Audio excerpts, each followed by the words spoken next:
Shalom, selamat pagi saudara yang dikasihi Tuhan.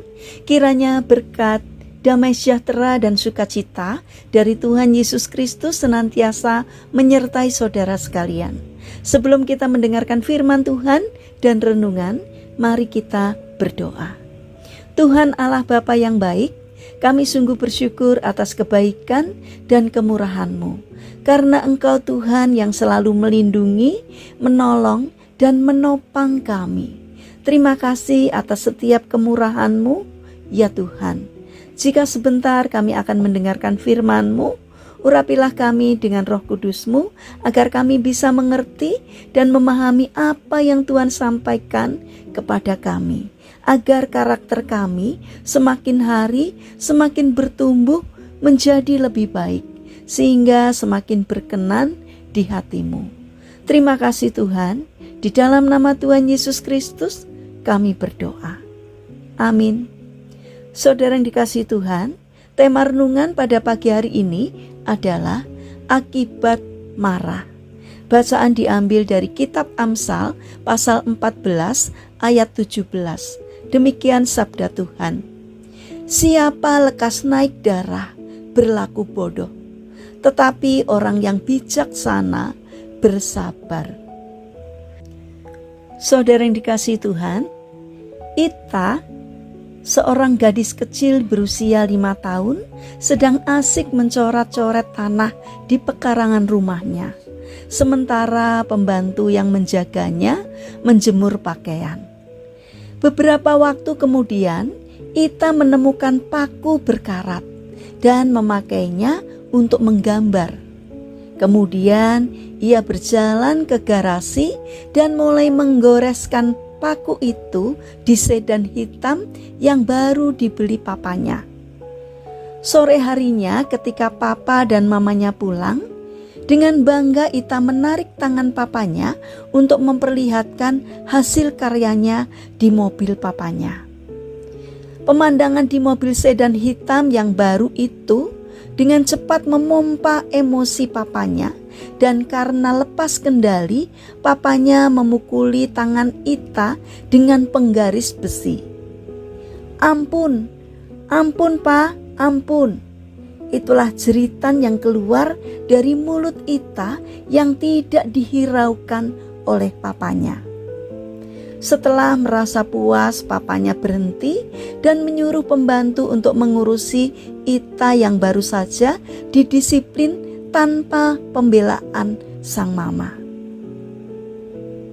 Sang pembantu memberitahukan majikannya bahwa tangan Ita bengkak dan sang pembantu hanya disuruh mengoleskan salep. Hari berganti hari, suhu badan Ita mulai naik. Namun kedua orang tuanya tidak serius mengobatinya. Sampai pada suatu hari, suhu tubuh Ita sangat tinggi. Dengan panik mereka membawa Ita ke rumah sakit.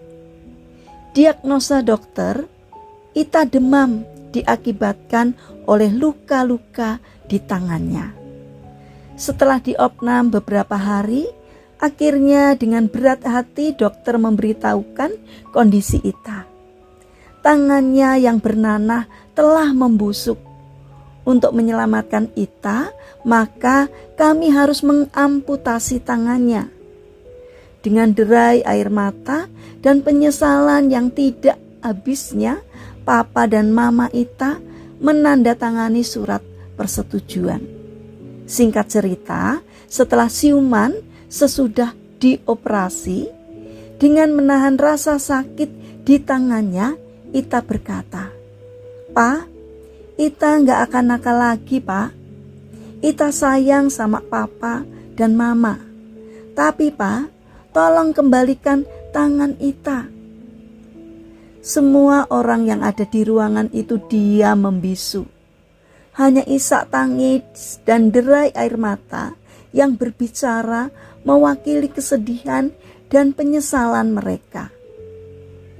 Saudara yang dikasihi Tuhan, efek yang ditimbulkan oleh amarah atau kemarahan adalah kehilangan kendali, dan itu bisa terjadi kepada siapa saja. Karena itu, Tuhan mengingatkan kepada kita untuk bisa bersikap bijak dan bersabar. Saudara yang terkasih, firman Tuhan hari ini mengingatkan kepada kita, hendaklah kita lambat untuk marah, karena kemarahan tidak membawa manfaat, melainkan justru membawa masalah bahkan petaka. Karena itu, mari kita bangun karakter untuk mengendalikan diri, sehingga kesabaran bisa selalu dekat dengan kita. Mari kita berdoa. Tuhan Yesus yang baik, berikanlah kami hikmat, kesabaran, dan kasih, agar ketika suasana memancing kami untuk marah, kami mampu untuk tetap bersabar.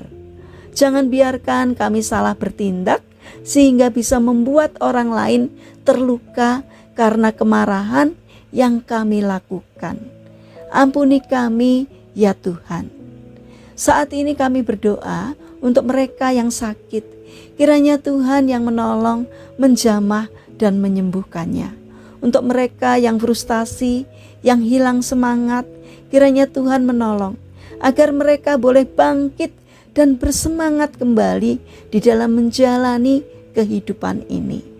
Saat ini kami berdoa untuk pemerintahan bangsa kami, dari pemerintahan pusat sampai yang ada di daerah. Kiranya Tuhan memberikan hikmat, agar di dalam menjalankan tugasnya seturut dengan kehendak-Mu. Terima kasih ya Tuhan. Dalam nama Tuhan Yesus Kristus kami berdoa kepada Bapa di surga. Amin. Puji Tuhan, saudara yang terkasih, kiranya firman Tuhan hari ini dapat menjadi berkat bagi kita semua. Haleluya.